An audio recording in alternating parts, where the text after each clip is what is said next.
درود بینندگان عزیز، تحولات تاجیکستان و جهان را از استودیوی مرکزی رادیو آزادی پیشنهاد شما میکنیم. من شالو گلخوج هستم و نخست توجه نمایید به سرخط موضوع برنامه امروز 12 ایون.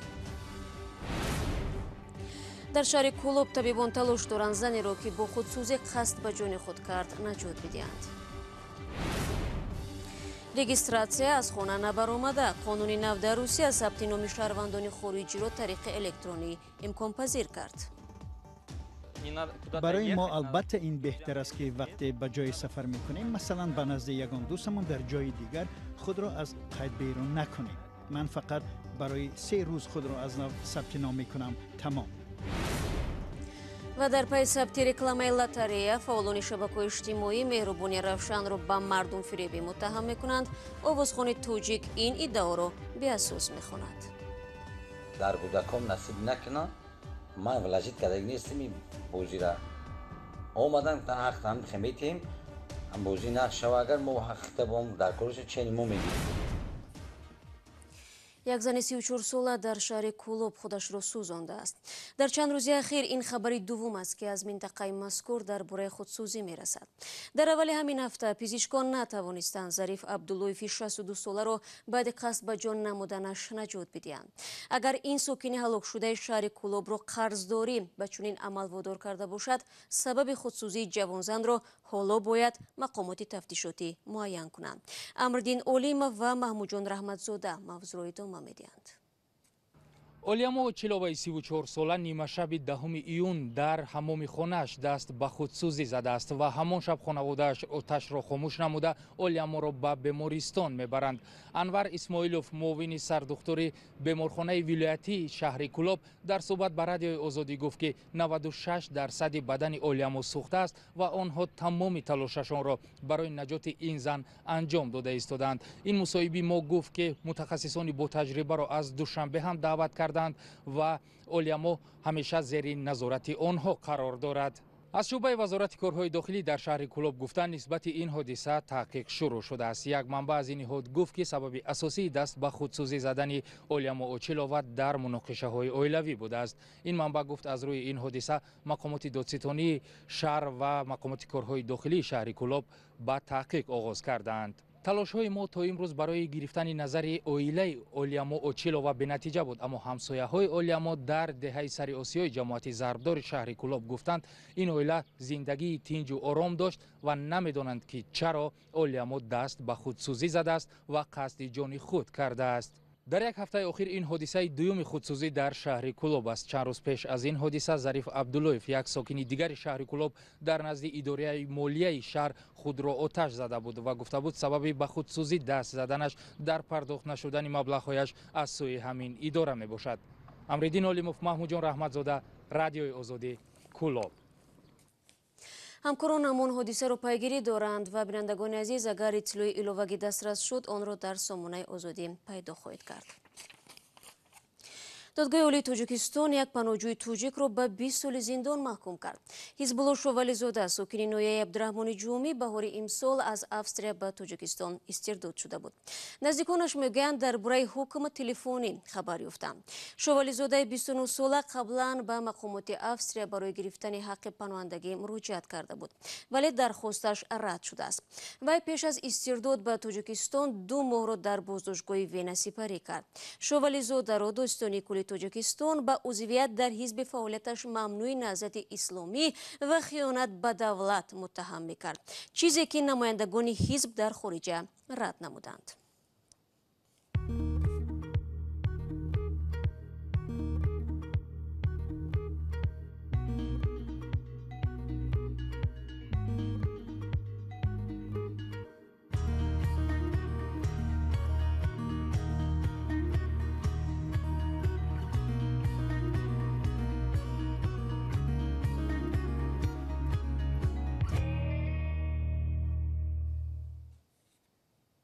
رو می‌آوریم به خبرهای دیگر.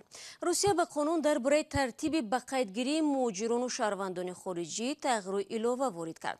همکنون مهاجران می‌توانند توسط پورتال خدمات دولتی یا گوس‌اوسلوگی و بدون نوبت‌پایی خود را ثبت نام کنند و یا آنهایی که در روسیه صاحب خانه شخصی باشند امکان پیدا می‌کنند مستقلانه شهروند خارجی را طریق الکترونی در قید خانه خود گذارند. گزارش تلویزیونی نستایش وریمه را کیومر سیاتام پیشنهاد می‌کند. فریدون یونوسوف دانشجوی تاجیک حالا در روسیه زندگی دارد. پیشتر برای سفری چند روزه به یک شهر دیگر مجبور بود از قید جای اقامت خود بیرون شود و بعداً خود را در قید مهمانخانه گذارد که فقط برای چند روز در آنجا میماند. اکثر مهاجران دیگر هم در روسیه هنگام سفری کاری از یک شهر به شهر دیگر به این مشکل روبرو می شدند. در قید اقامت اجاره گذاشتن خود برای مهاجران در روسیه کاری آسان نیست و محروم شدن از قید اصلی می توانست برای آنها مشکلات جدی‌تر ایجاد کند. در صورت رعایت نکردن این ترتیب مهاجران برای چند سال از روسیه اخراج یا دپورتاسیون می شدند. مقررات پیشینه قید اقامت شهروندان خارجی به دانشجویان هم ربط داشت. بنابراین فریدون را تغییرات نو در قانونگذاری خوشحال کرده است. برای ما البته این بهتر است که وقتی به جای سفر میکنیم مثلا به نزد یگان دوستمون در جای دیگر خود را از قید بیرون نکنیم. من فقط برای 3 روز خود را از نو ثبت نام میکنم تمام. تا این وقت ما باید از قید خانه‌ای که در آن زندگی داریم خود را بیرون میکردیم و دوباره جای دیگر ثبت مینمودیم. نوگانه دیگر هم این است که مهاجران می توانند حتی به حضور صاحب خانه توسط خدمات دولتی یا گوس‌اوسلوگی در جایی که استقامت دارند خود را به قید گذارند. برای این آنها باید تنها با خود وکالتنامه تصدیق شده نتریالی داشته باشند. مؤلفان طرح میگویند ترتیب نو برای حالتهای پیش بینی شده است که صاحب خانه در خارج از کشور است و نمیتواند در روند ثبت نام نفری در خانه‌اش شخصا شرکت کند. تغییرات نو در قانونگذاری برای آسان کردن کار شهروندان خارجی مهاجران و حامیان حقوق را خوشحال کرده است. سویتلانا سلامووا حامی حقوق مهاجران و رهبر سامانه میگرانتا نقطه رو میگوید که بالاخره صدای آنها به گوش مقامات روسیه رسید و قانون تغییر یافت. اکنون امکانیت پیدا می شود که شهروندان خارجی توسط خدمات دولتی یا گوس‌اوسلوگ در قید اداره مهاجرت گذاشته شوند. آنها باید سندهای خود را در پایگاه خدمات دولتی وارد کنند و بیایند و سند ضروری را بگیرند. در روسیه بنابر اطلاع مقامداران روس بیش از 1 میلیون مهاجر کاری تاجیک کار و زندگی می کنند. اما مقامات تاجیک شماره مهاجران را اندک بیش از 480,000 نفر گفتند. درآمد هر چهارمین خانواده بنابر ارزیابی‌های سازمان‌های بین‌المللی در تاجیکستان از حساب مهاجرت است. سلام، اگر خط و خبر می‌خواهید ما داریم. نوید بامدادی، سرخط خبرها، اخبار تاجیکستان و جهان، گزارش‌ها و تحلیل‌ها. چی می‌گذرد و چرا؟ دانستن فهمیدن است. زمینه یا اپ ما را بگیرید. برنامه را ادامه میدیم. در این اواخر اسم آوازخوان تاجیک مهربانی روشن در شبکه‌های اجتماعی زیاد بحث می شود. راست یک ماه پیش او در یک مراجعت از مخلصانش برای پرداخت قرض‌هایش کمک پرسید. دیر نگذشته در یک نوار دیگر به حیث شخصی سخی به نفر نیازمند یاری رساند. این نوبت مهربانی روشن مهاجران آسیای مرکزی را برای شرکت در بازی لاتاری تشویق می کند و این نوار او بلاگران و مهاجران تاجیک را به غضب آورده است. آنها میگویند آوازخوان در ترغیب بازی‌های شرکت می‌کند که کارشان شفاف و مسئولانش معلوم نیست. سرویناز روح‌الله و شهلای عبدالله موضوع را پیگیری نمودند. 6 سال راستی گپ در کвартира دیمو. بعد از سالهای طولانی خاموشی توجه به آوازخوان شناخته تاجیک مهربانی روشن زمانی اوج دیگر باره گرفت که پس از 2 هفته نشر ویدیوی کمک خواهیش از مردم با یک نوار تبلیغاتی مهاجران کاری در روسیه را برای شرکت در یک بازی بردناک ماشین ها دعوت کرد. ما همین خیلی یک بازی که خیرانه دوستانه یک دیگر رو دستگیری کردند. عملکردهای عجیب و غریب یک ماه اخیر این آوازخوان باعث نگرانی شماری از مهاجران شد و بحث‌های زیادی را در شبکه‌های اجتماعی از جمله یوتیوب داغ کرد. чанде аз блогерони тоҷик ҳам ки дар русия барои кӯмак ба меҳрубон талош карда буданд гуфтанд беҳтар аст ӯ аз ин кор даст кашад. бархе ҳам ин рафтори ӯро авъонфиребона маънӣ дод карданд ки дониста муҳоҷирони кориро фиреб мекунад, аммо худи ӯ мегӯяд мақсадаш танҳо хайр ба мардум аст. 20,000 гӯен агар 100,000 гӯен ягон мошин яъне мошина ба савганд ба аллоҳ дар кӯдакам насиб накуна. ман влажит кардаги нестим ин бозира омадан ҳақ ҳам хеметем ҳам бозӣ нақш шава агар мо ҳақиқта бом дар кориш чени мо мегирӣ. ӯ дар як паёми видеоӣ аз русия барои ҷамъи маблағи қарзаш изҳори сипос намуд ва гуфт дар навбати худ мехоҳад ба муҳоҷирони осиёи марказӣ дар русия кӯмак кунад. гапи як каса гӯш накунед. ин душмани ман бисёр ай, ман медонам бахилои ман бисёр ай. вале хел кардам ки ман аҷа миллион кор мекунам, ау шамоли миллион кор кардам. кор кардаги гуфтан не ба худо $100,000 хели доллар кор накардам ман ҷамъ кардаги ёрдами мухлисо. меҳрубони равшан соли 2005 бо таронаи Назира ҷонум вориди майдони мусиқӣ шуд.